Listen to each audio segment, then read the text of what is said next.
Hey, welcome to another review. Today we are reviewing the Netflix new movie Grudge of Edinburgh Part 2, Seven Deadly Sins. If you haven't seen Seven Deadly Sins, you're gonna be like totally like, I don't know what's happening. Like Seven Deadly Sins is a really popular anime. It ended a few years ago, and Netflix is doing like lots of cool scenes with the anime, and it's already done. This is the third movie. They did one movie that before this. It was Cursed by Light. That was before after wrapping things up all the story of Meliodas and Elizabeth and all the gang, and now they are moving in a new direction. Now they are presenting the four horsemen of apocalypse. That is the new manga, the continuation of Seven Deadly Sins, but they are bringing that up with this new part and presenting these two new characters, that is Tristan and Lancelot, that are the sons of Meliodas and Elizabeth, and Ben and Eleanor. So, and the story, like the first part, is really simple. It has its good moments, but to be honest, it didn't fulfill the hype. I didn't do any video. I was like, it's cool, and they bring the movie by half, like 50 minutes, 54, 56. I think it's the. But if they, now that we have both parts, I can tell like, watch the whole thing. It will be really fun. Just watching this second part, I can tell like this is really like always action, really cool action. It was great. It was great. I have a few gripes with it.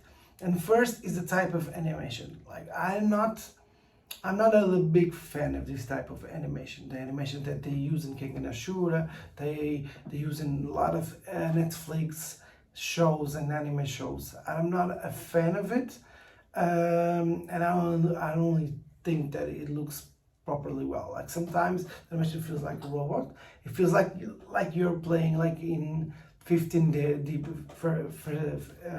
FPS.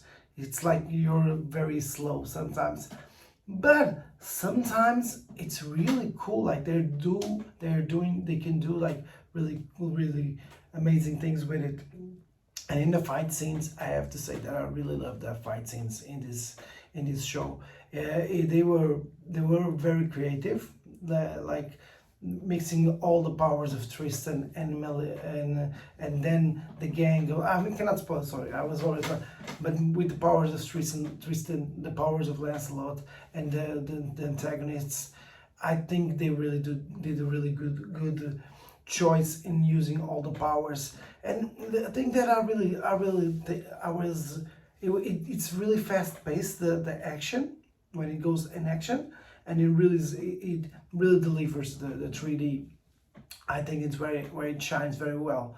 But what happens is when you're not using that the fighting, sometimes it looks a little bit, I don't know how to say it, like you're stop. It's like you're doing stop motion.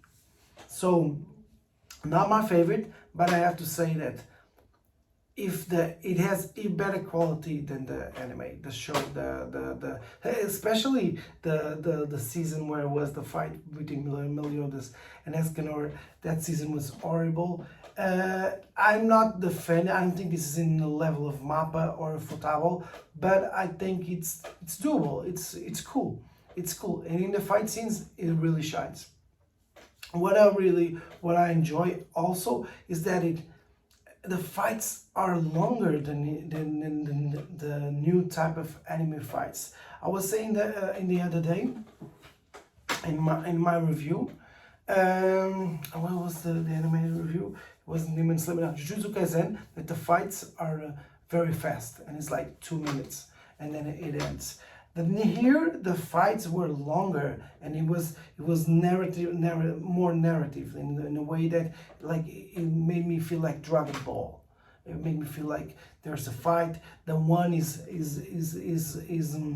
winning, then the other one is winning. There's a part where both of them, you don't know who's gonna win, and then you have the conclusion, and that really, it was refreshing to see that you can tell a story while fighting, and it was, I think they did very well. They tell a story even with the powers of Tristan and with the powers of Lancelot, and mixing them, they told a story.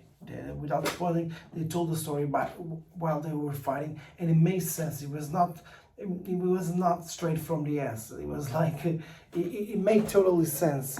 And Tristan and Meliodas, Tristan and Lancelot, they have a really cool dynamic, like Goku and Vegeta. That's also a thing that I thought it was really funny, and it was exciting because we don't get nothing of that with anime. Well, usually when they do like a second part of anime, like Naruto to Boruto, they try to follow the same things, so that the fan base doesn't get upset. But I think they are doing like different things. They're trying different things with the Four Horsemen of Apocalypse. It was in the movie, but I don't know if they're doing this in the manga. I haven't read the manga, but maybe I will now. It got me excited, and I think this is what these movies are for. So, what do you think? Are you gonna watch it? Have you watched Nanatsu Taizai? It's one of your favorite animes. Tell me what you think of the movie. I will gladly share.